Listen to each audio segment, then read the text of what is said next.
Aqui, mestre Gerson Pérez, e você está no método 6 pilares. E o que é o método 6Ps?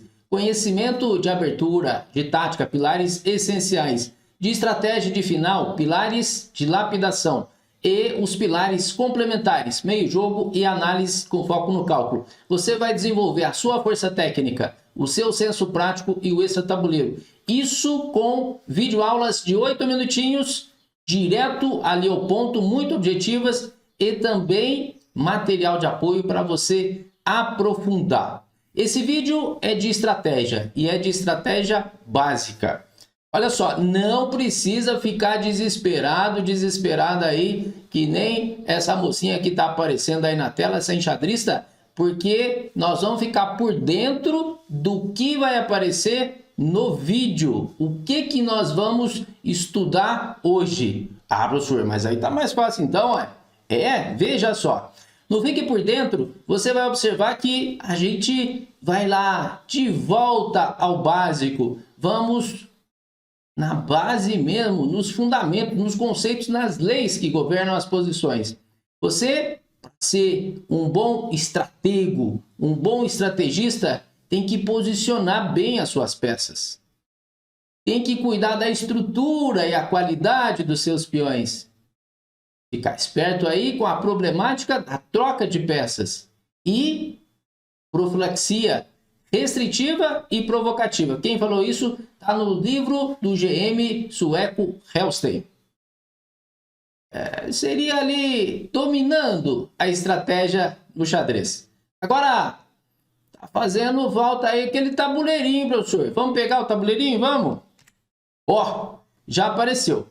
Essa partida aí que nós vamos tomar de modelo para estudar como melhorar as nossas forças é a partida Chutchelov e Georgiev. Foi jogado em 2002 no torneio de Mainz, um torneio rápido. Eu já passei essa posição aqui para os alunos em aula VIP e eles ficam desesperados. Ô professor, vira o tabuleiro aí para mim. Não estou gostando nada da posição de pretos. Mas por que você não está gostando dessa posição? Porque tem descoordenação de forças. Veja o cavalinho que está em E8. Esse cavalo não deixa uma torre olhar para outra. Ou seja, está desconectado. Ixi, e onde nós vamos botar esse cavalo? D6 não dá. C7 não dá. O adversário já está cuidando dessas casas. Então, surge uma ideia maravilhosa aqui. Olha só o que o Georgiev faz. G6. Ah, professor, eu já aprendi que toda vez que o adversário está querendo ameaçar o nosso roque, quer ir para cima do nosso rei, eu não devo mexer com os peões. Devo evitar mexer com os peões. Porque isso faz o quê? Aumenta a debilidade, aumenta a dificuldade para eu proteger. Mas isso aqui tem uma ideia super interessante. Veja, ele jogou bispo F1 para dar mais atividade para a torre. Veja a torre lá de C1. Agora a torre de C1, a torre de D1, elas vão jogar. Elas vão ter mais ação ali no tabuleiro. Beleza. Agora, e o G6 mesmo? O G6 é porque a gente vai passar o cavalinho para G7, para F5 e vamos ficar de olho ali em D4.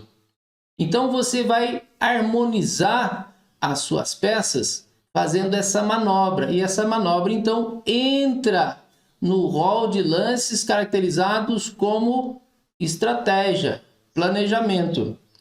Professor, e se ele tentasse trocar? Que ele poderia tentar trocar os bispos, não poderia? Depois do G6, esse aqui, bispo G5. Então, a gente colocaria o bispo em H8. Nossa, que esquisito, esse bispo fica escondido. Não tem problema, desde essa diagonal, H8 ele cobre todas as casas até A1. E depois eu vou passar o cavalinho para G7, cavalinho para F5 e sigo lá. Tá vendo? Não adiantava bispo G5. E aí ele seguiu mesmo com a ideia do bispo F1. Cavalo G7, tocou o plano.